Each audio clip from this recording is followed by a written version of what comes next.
tir tu te chibai vek ule leng zem leng long na than hun kan lo thleng le ta tun tum na than huna chuan government zema bok primary school 1 tenen hun kan ron mang dona hei vo india hian an ni hian centenary an lom dona an school kumza an tlin na ani a keini du darshan lampo he hun mang tur hian min ron soma keini pon kan ngai poimo kan pan wang ania tin hei vo india hian centenary lom na program an man pa hianin an hadu zong an ron thlang dona mi pa hianin an school chanchin te an school in real boldan te pon yang chu khang te po kha kan zo tura kan ngai ani tir tu te atira tanga atop thlenga milau thlir sak turin kan som bok cheuni ole tuna chuan government zema bok primary school 1 te nena centenary puala leng zem leng long na than hun kan man hauna heilau thlir hawak u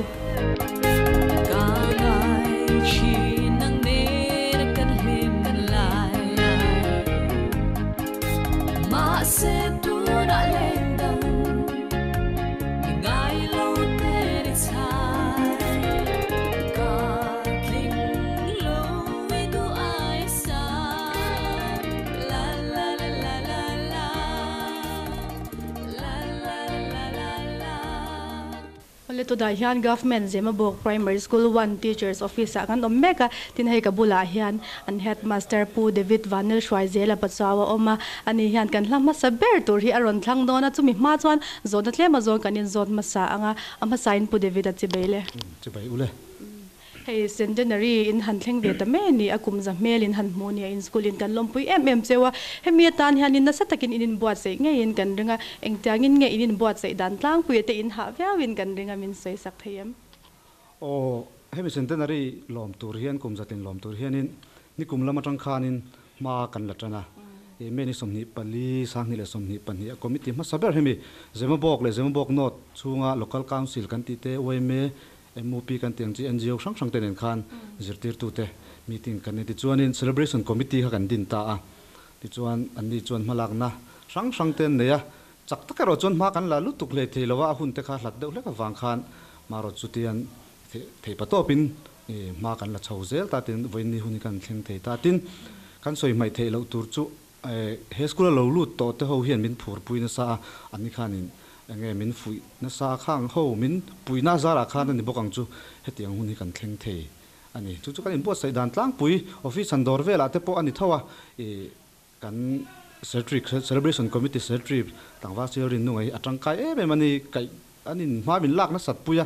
chung vela wang te chuan voin ni hi kan thleng thei tila kan soi sual lo ome in buat sei da pore to khom me kum khat chuang te me win lawin buat sei to a lo tling hle tura po ngai la tiro ti chuanin hemi school hi hei kumza anita kum sang kha zakwa somni le pathum khani in galo sha adin kum kha tin kumin hi kumza melan muwa hetiang khopa school upa chuanin chanchin ngai nom tak tak po anein karinga khanga khanin a chanchin hemi school history kha min shile thei chuan lo mam wiawang soitur atam hle men ya soita ang khan kumza mel mutana na chu soitur tam khop maya mar soi bertur kha wanga sangkha joko somni pathum kha adin hun kan pomani a ziak then khata chon sangkha joko som pakhati te po a om hiala maro chu khang kha ikan han pom lu tuk lawa helai jema bok venga pa thil hriale thil chin sia pe pukai le na khanin sangkha joko somni pathum adin anga lo zia kha pomani ta a tin hi sarkar lama po kan registration kum khani ta hrim hrim chu wang chuan akal hemi sangkha joko somni pathum hi kalta ati chuan hunakal chawa sangkha joko somthum atanga somthum pasari inkar khana kai lakve ta zawa kum sari chungkha sangkha joko somthum pareta din tharle ni a chuta chuan kha adin kumalo ngai tok te po khan om thowa sangkha joko somko pareta khan diamond jubilee te pon lo lom to hiala amai ro chu khang khai lak te po kha chiar tel ta thawin adin tran kum takha tihen kan han pom ta kumina kum za kan lom ta thilmak ve da pakhat chu ka soi to thau thina zirti tu ma saber he kan muang kenin puchal buka ani ki sangkha ko somni pathumani puchal buka hi a chanchin hi helai jema bok vela hian han chui turte han chiar turte wang hle maya chon kan han chuya puchal buka hian fa pani aneya mi pale me chia ti chuan van chenga an son ta missionary angin christian kan tu ti khan ti chuan van chenga oma khan afa upazok khanin fa som pakhata nei le ta ti chuan chung atu te jinga mi pilal thua mi khan ฟ้าปฐุมนี่เลยปังอันนี่เลยที่จวนจะมีฟ้าแต่จริงมีจวนนี่ฟ้าปฐุมนี่เลยตาที่จวนจุดตาอันฟ้าปฐุมจริงเอาปะเบิร์ตุเกี่ยกันแล้วนี่ตาที่มักเวทเอาไว้เนี่ยดินจุดที่ตัวมาสับเปอร์ถ้าคัลเซอร์ตุชวนคูบทุ่มนั่งกันอย่างจูที่ยันกุมจานัดเชียเฮ็ดมาสาระที่กันอมเละที่วันในทักกันที่ข้างที่ข้าเฮลัยเกมานี่กันช่วยจีน่าจวนนี่ตินจุงบ้ากจวนจะไล่กัลชวกเตน่าอันสวยตั้มตักเฮสกุลินไม่ท้ายันจันปุยชินจงจางเตะตัวนั้นเราเตะตัวนี้เราอันจอยสักทิ้งตัวนั้นเราอันจอยสักติเตะที่จะช่างไงน้องตักฮีอลูมนายกรุ๊ปเตะ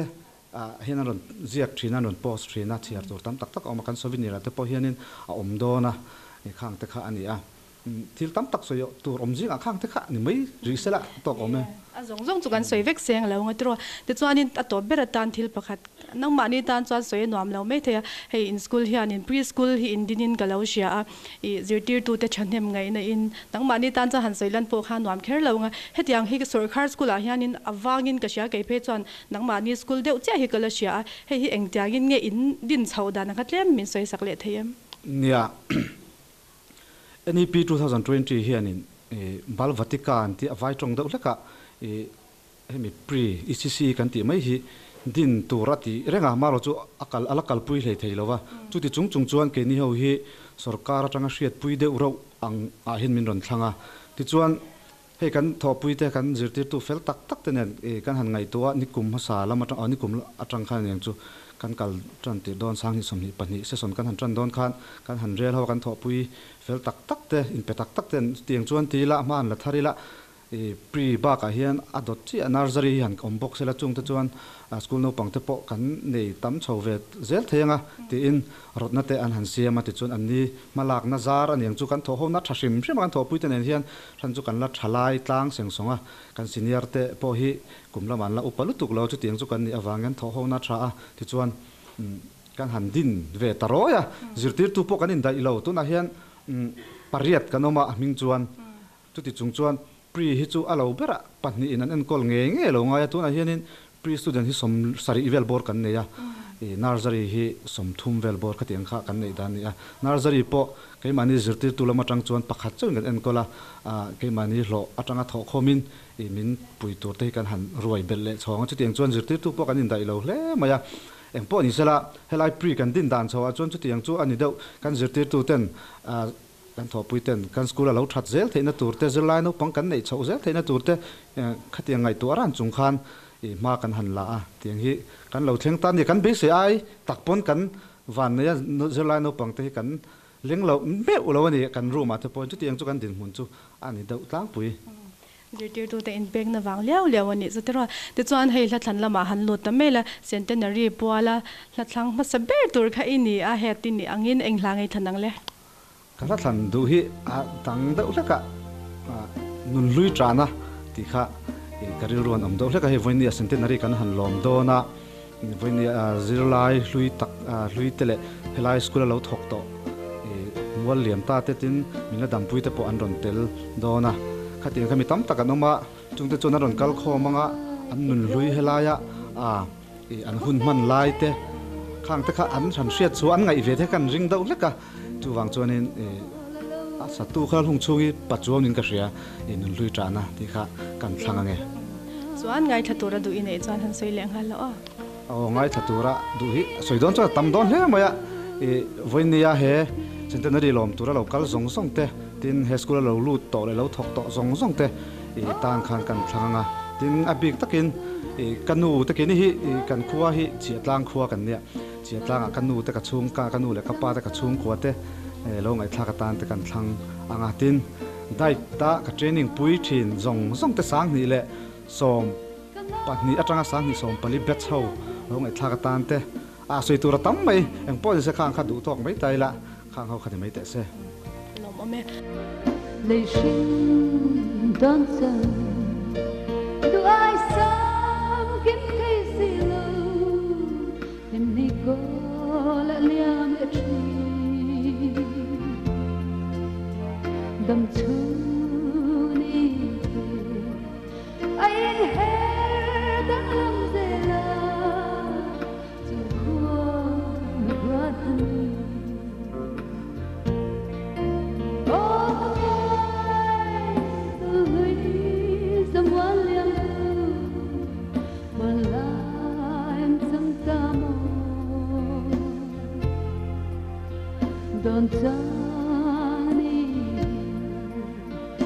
càng ai nắng mây liềm cậu kia thì chẳng siêu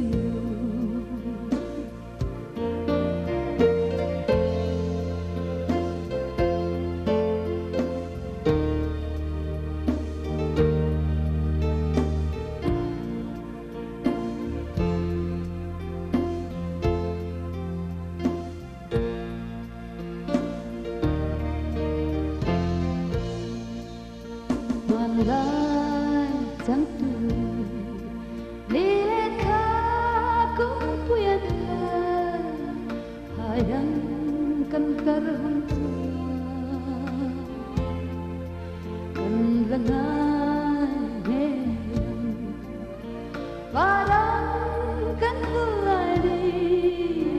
trả qua xây đôi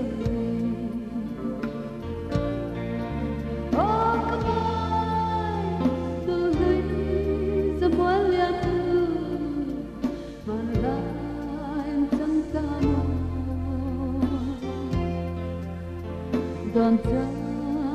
me càng ai nắng người liềm cậu kia thể chẳng siêu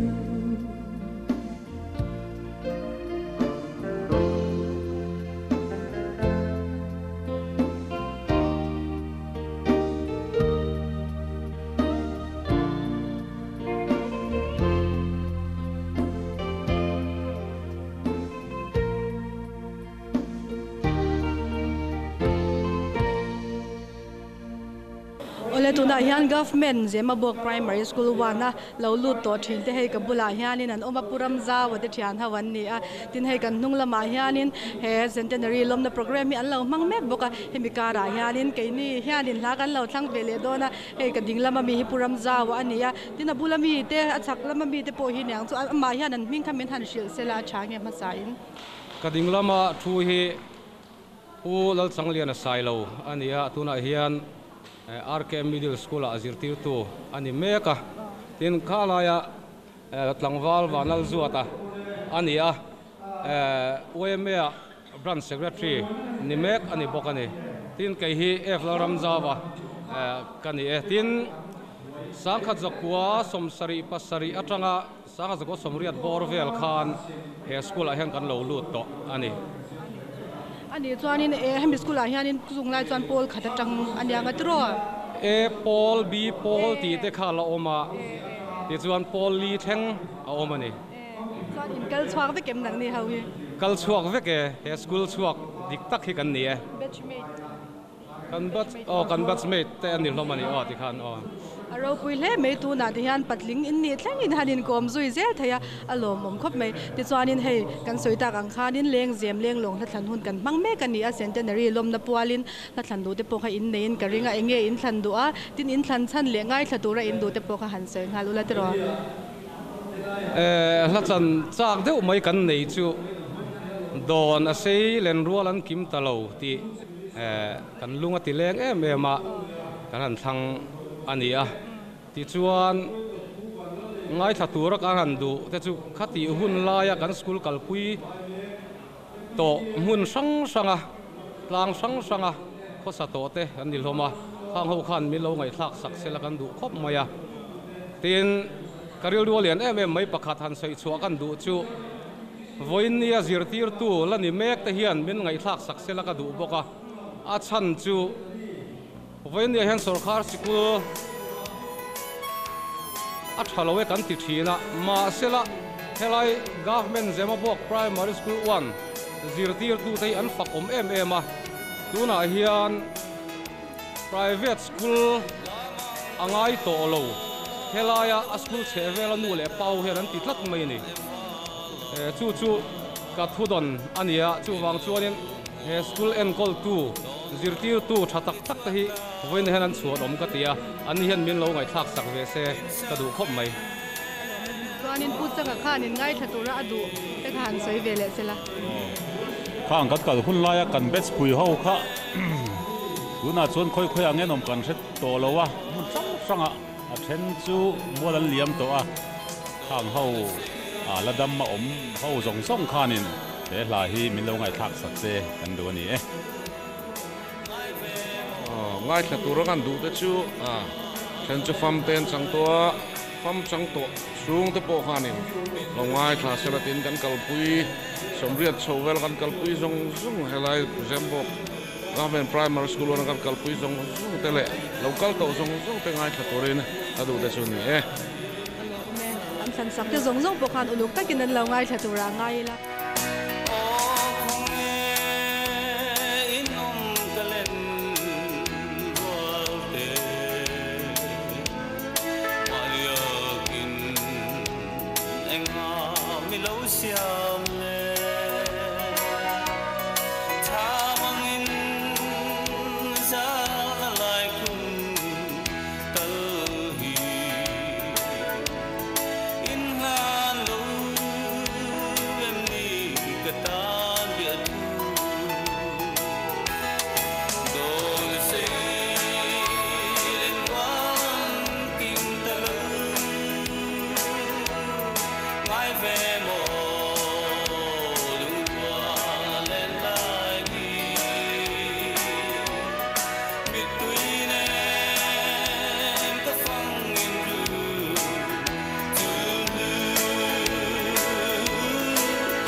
ole tuna hian government Zemabok primary school 1 to ala kan omeka tin he ka bula hian ZTA Zemabok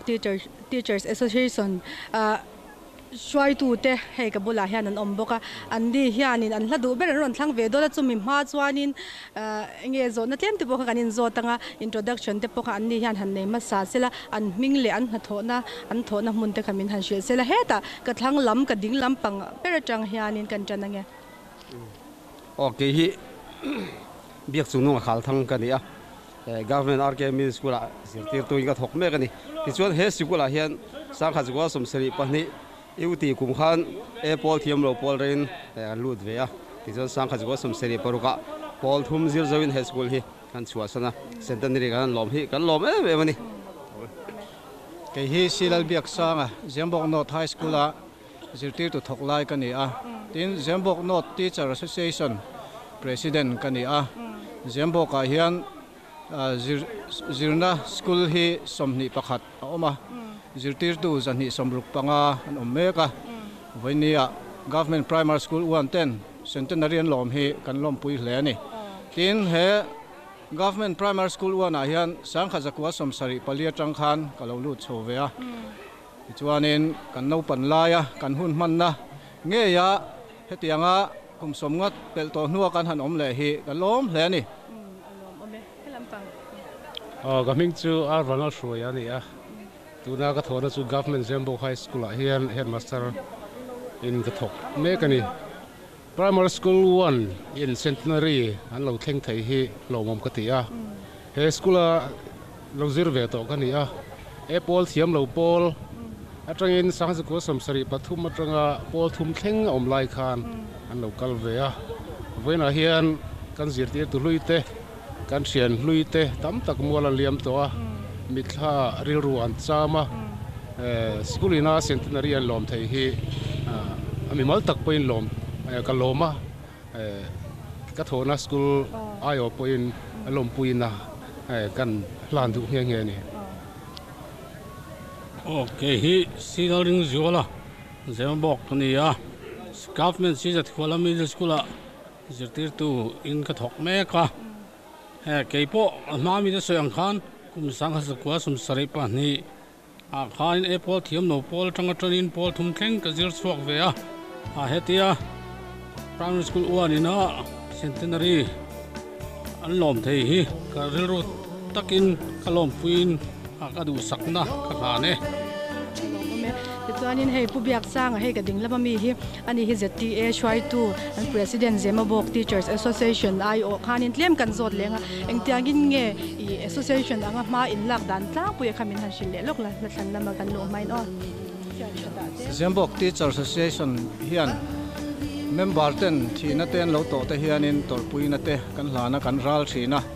tin member te jinga nupui pasal nei an te hianin lompui na te kan hlan thin boka tin a school anga engomatia har san na nei te han chan pui ngai te le moral support han pek an ngai chang te hianin kan support in an torna te theiang tokin kan torpuin engamo sarkar le thil ti na te po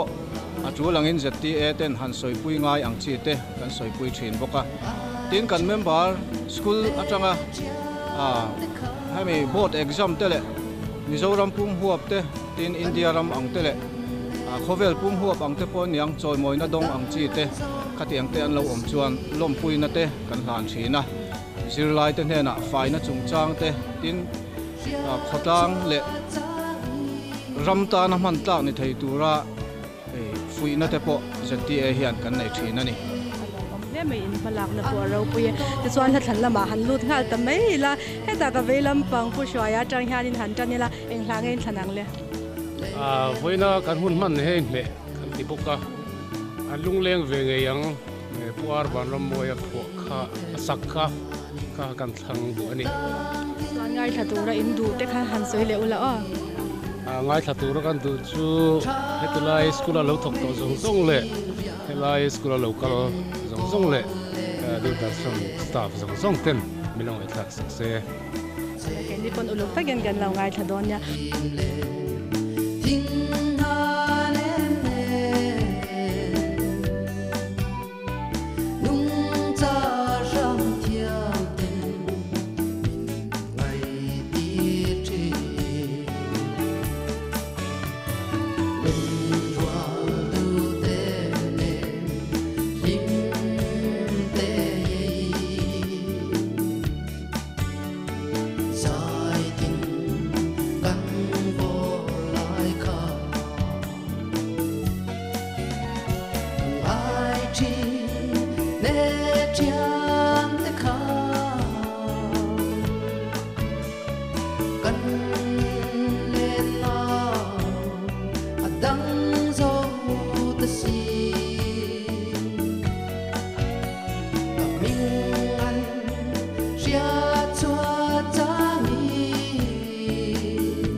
ole tuna hian government Zemabok Primary School 1 tuala kan lo omeka tin hei kabula hian he school local to thin kumlama chuan kan nu te rawal an ni to ang chu to na chuan hei kabula hian an dinga an ni hian an hladu zong te an ron thlang ve dona chumi ma chuanin an ming te hria ta chak oma amalte te khanin an ni hian min han shil ma sa sela heta ka ding lampang ka pia bera tang sonin ka wazot ma sangin kan ron chak mayang a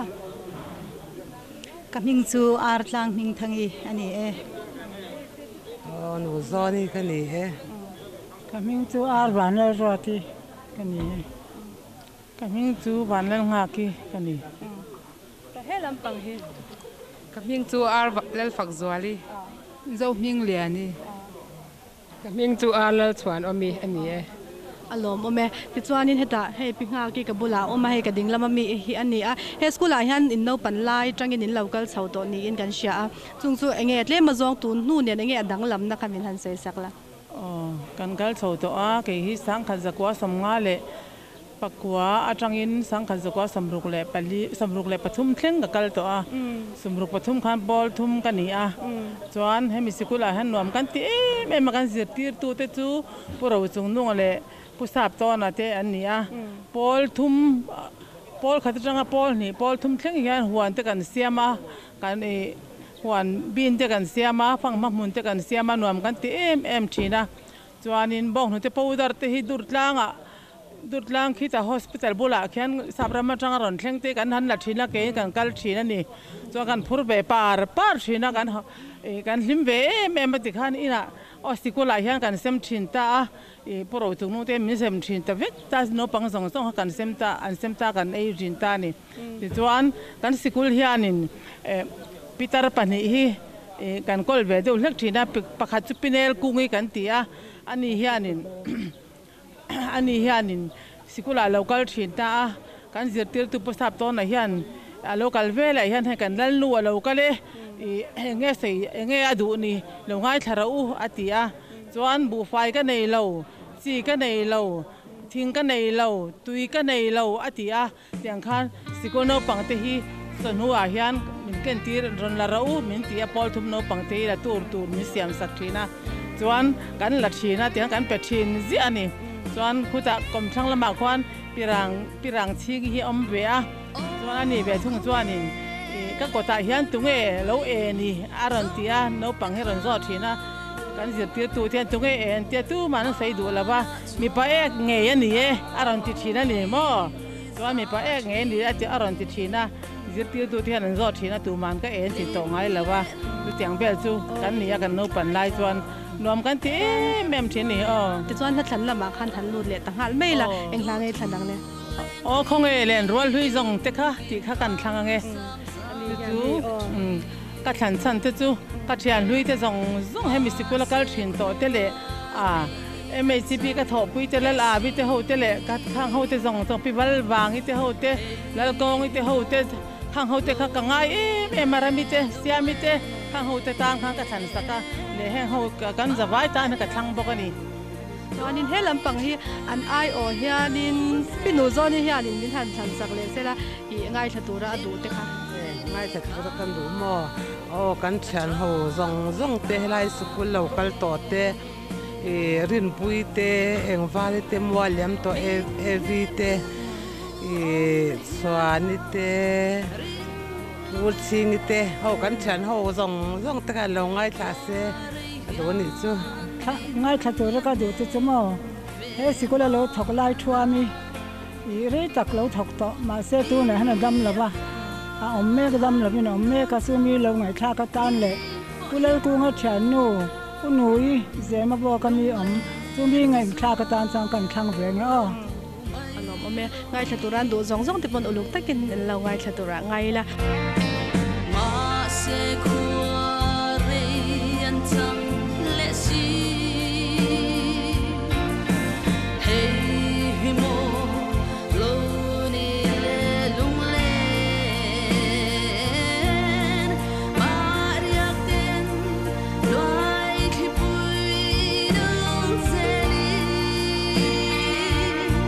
lim lai ni khang ka tra pui ta nge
tra pui ta nge lim lai ni kha ka tra pui ta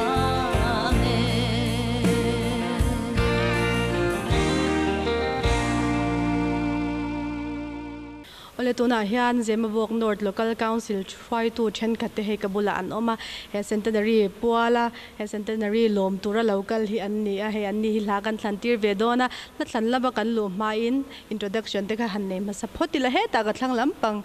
nula lamatang nula pon ni lo pi to jok mole pi tang hian in han tan ni la ke hi ka ming chu lal chanda mi ni a Zemabok North Local Council member kan ni Kaming chu laldu saka ania Zemabok North Local Council Chairman kani ke hi zo Australia kania Local Council Vice Chairman kani ke hi Andrew Lalthamona kania Local Council Member ni lai mek kani alom ame ti chuanin kan ai o hianin pudu saka hi kan zo tanga hi Local Council anga he centenary puala ma in lak dan te po ania nga engtiangin nge in tan haudana khamin shil ma sa theingam Centenary Celebration Committee hian Vice Chairman kania chana san pa council ni na ma han lak na chu om chuang lova a Celebration Committee ang khan ka thei na kan troi om me MLA fan te han di la khung kular te le engeng mo ka han ti puya chu te po chu kan MLA chunga po hian kan lom hle me a min ti saka kan di lang te min ti lo thin saka kan lom le di ti kha kan soi tel du lok ni chuan he school hi mu dan toi te khamin sei sak thayam o he school hi school thatak me nia he kum za lai me angkal theya a thok tu te hi mi thanem ngai le khotlang ta na thanem ngai tak tak kan khotlang nu le pa tak tak ten lo ni thina tu ma a he ji tu te ho hi tun thleng hian he school thatak ania tu na po hian a ma aya malak na sata school te po ti changtlun chho ania tu na a ji tu te hi an fel em maya thei to pin man han la thale tu na po hian school no pang hi zale somsari don an neya school thataka an chua chhole don in langa he alom om khop mai school thatak ani ole ti chuan la thlan lama han lut ngal te meila puzo shwai hian an ai o hian a thlang dona ani hian englange thlanang le rolai ka di te ti kha ania asatu kha zai te ra te sakha kan thlang ani than chan kha enge rolai ka di te ti na chan kha di ngai to rolai a khanin kan lo dayem o alung leng tha ka nia khang la ya kan thian te hun sang om ta te kha kan nga ya nge ni zirna run khat bela khat ya kan om te kha tu na chuan then chuan mual te pon liam tonga yang kan hun sang anom nga then chu nu le pa tu le fa te pon nei to hlomin kan ringa kha kan han ngai tu khan tu kan hla nen po henin mil ria win ka ria chu wang chuan kan han thang ani rolai di tak ni lawin thian te tan ang zo kan ni chatro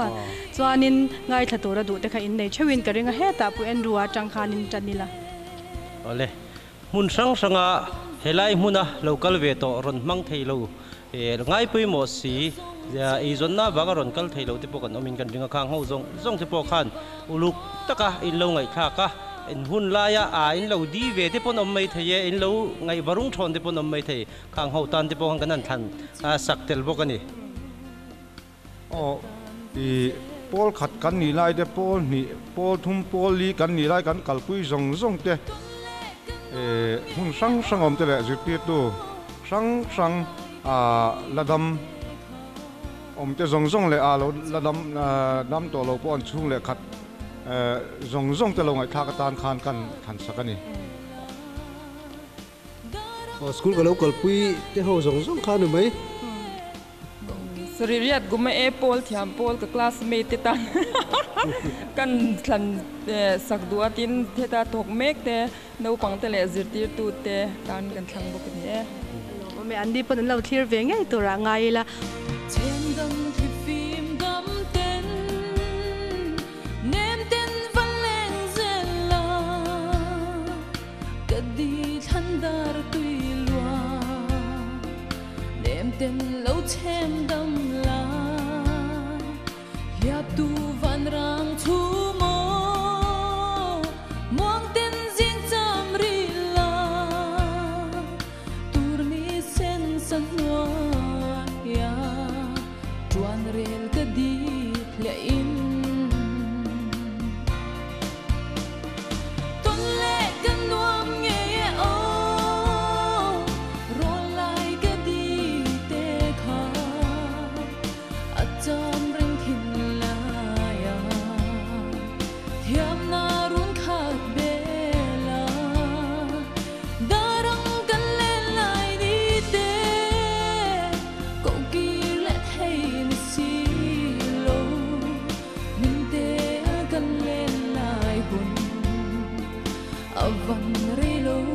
tực em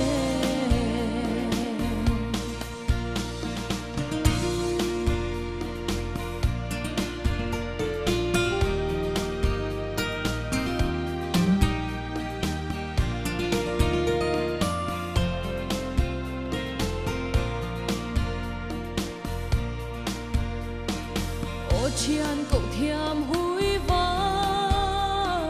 thổ kín vẫn lên ta la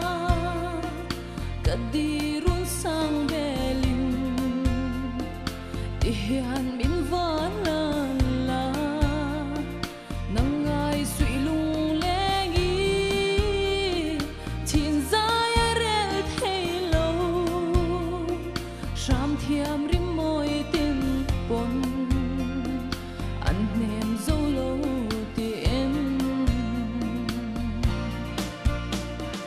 tuần lễ cần nuông nghe ô rồi lại cái đi tê khá ở trong rừng thìn lại thiam na run khát bê la đã răng cần lên lại đi tê cậu kỳ lẽ hay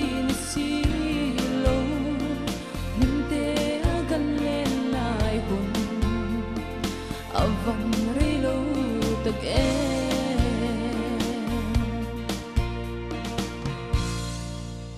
ole tuna hian centenary law min kan lo me kan ya he an photo booth sia moi taka he kan oma MPTA shwai tu tenen he kapu hian am phasa in MPTA hi enge ani ti kha an ming an soi mai min han shil phasa phut seladro MPTA chu Mizoram Primary Teachers Association ti na ani Mizoram puma primary zetir tu sarkar primary school zetir tu te in zom khom napol ani bermaya chu ta chuan voinia ke ni ho hi chu sub headquarters isolis atanga local kan ni a helaya zemabok primary school one ina kumzan tlin lompui tura som kan nia kan telve ni omet chuan in ming kha min han se sakle ula lalnun sama kan ni ti chuan kan ke hi isolis sub headquarters sa president kan ni tin helaya korping ha hi PR lam siami kan finance secretary ani chuan abulami hi pi kelal chan hi mi kan treasurer ani tak chue voin hun man na te enge in hudan a lok thlak in ti em a hlot ling in ti em he centenary lom na hi a hlok thlak kan ti tin a ro pui po kan ti boka school kumza tling thei lom pui tur kan nei hi van nei kan in ti em atin chuba kha chuan school record ten lo nei tha voinia alom na hun poimo taka souvenir thatak te po release turan han neya lotling kan in ti khom mai kan lom pui khom mai me ti chuan hei centenary puala la thlan na hun kan mang me kan ni eng hlangai thlan veng le centenary puala kan la thlan du pakhat chu la tam tak kan neya kan ril ruwa oma chung zinga chuan zonun moi ti kha kan han thlan chak chu ni asatu po ma thlenga ni sela kan du chu kan han thlang ani chuan ngai thatura i du kha ngai thatura kan du te hi Mizoram puma zirtir tu zong te kan han thlan sak tup mai nge zonun moi avulzel theinan zirtir tu zong te nan lo ngai thlakatan kan thlang ani me ti chuan in helama ka pi te hian in ngai thaturan du te kha han thlang vel le sela te ro heta pya ber tang khan tuna kan hlat khan ro ngai thatu na chan kan tho pui te mani school kan tho pui te thau khan lo ngai thla se chuan aizol is sub headquarters hom chunga zirtir tu te khan abik takin lo ngai thabok se he skula local to zong zirlai local chak to zong ten lo ngai thla se a thok to tu zong te ba ka tuna ka thona Bethlehem Primary School zirtir tu ten abik takin lo ngai thla se ka du ani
ole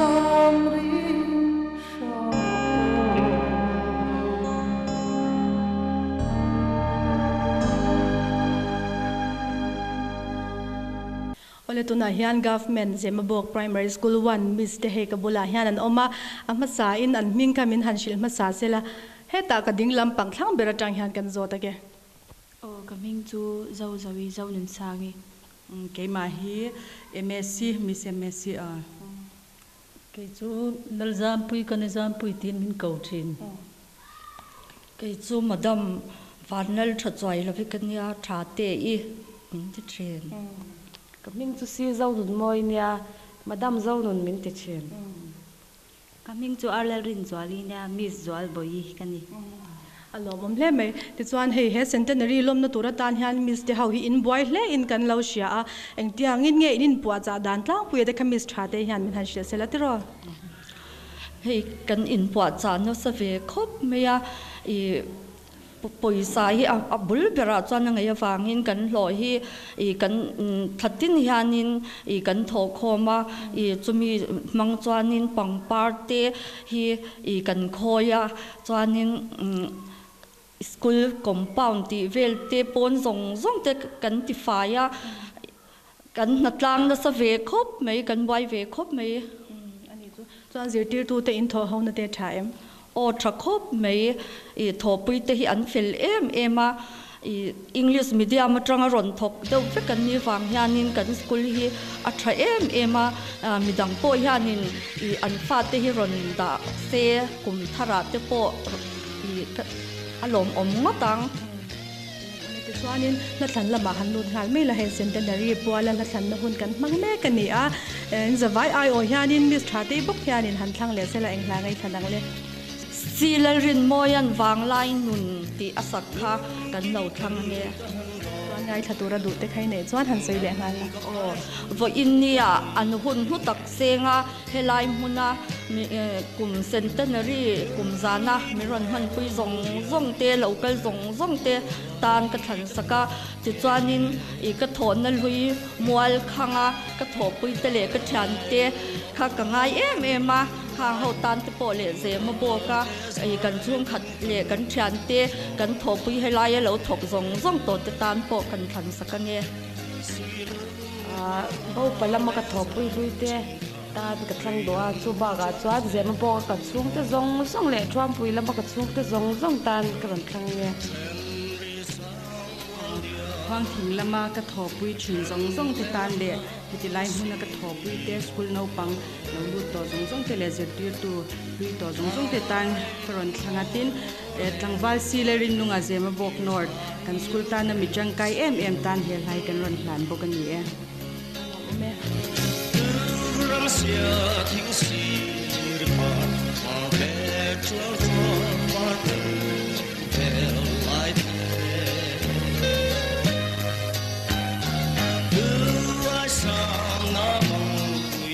Hãy subscribe cho kênh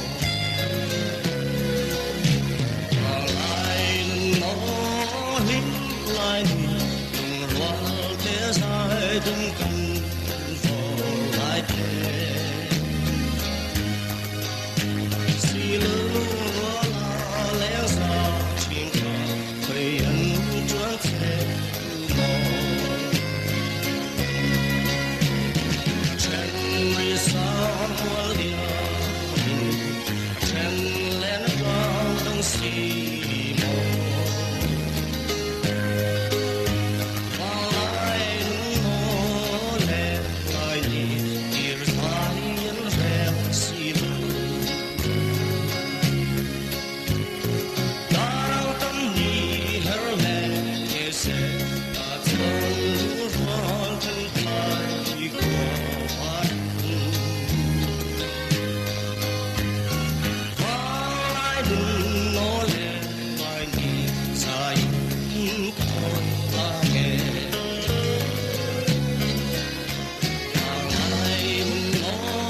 ole tuna hian kabula centenary lomna program a share te he kabula hian an dinga nula me chatak tak te ania anni hian centenary pualin hla an du beran ron thlang vele dona ama sa in an ming khamin han shil ma sa sila tro heta ka ding lampang atang hian kan chanange lal rin thangi RL Mel Somi ruthi le than himi RL Zarzavi in lamte in ha emin chawem a ha lawe ani le in be se angin mi puin an hlutin in sha em he centenary lom na hi o hlut khop mei ron kal pon chhnem khop me me ti chuanin na thlan lama han lut ngal meila zona dang ka chuin zon bak lo meila englange in du ber han thlang teu ro sang liana zoram ngai hla kha kan lo thlang chuan ngai thatura du te in neyam than chan te zoram mi pui te mun danga om te ho te ta ni le ram danga om te ho ta o i kan chuan te zong zong ta ni kan chuan te zong zong le he tai mun a zir ti to zong zong tan kan thlang ni kan chuan te le kan chu te zong zong tan ron thlang me Rama song le nai la lo le kan no me a rei to lo me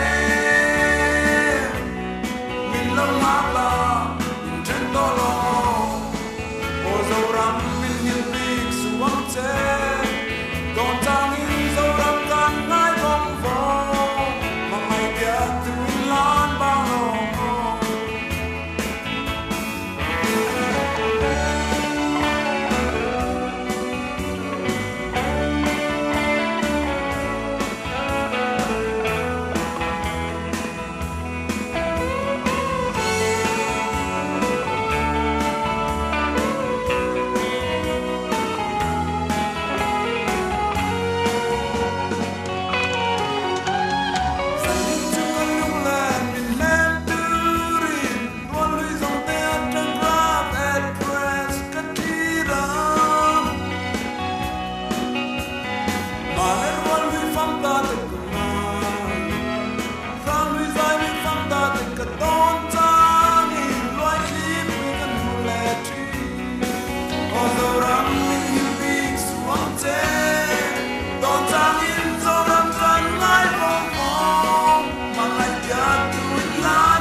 คติส่งขตุนจุมตานะเลี้ยงเสียมเลี้ยงลงทันหุ่น government เสียมบอก primary school วันเตเนนะกันมันเฮาเทจะตัวเรานี่แหละตะแรงมา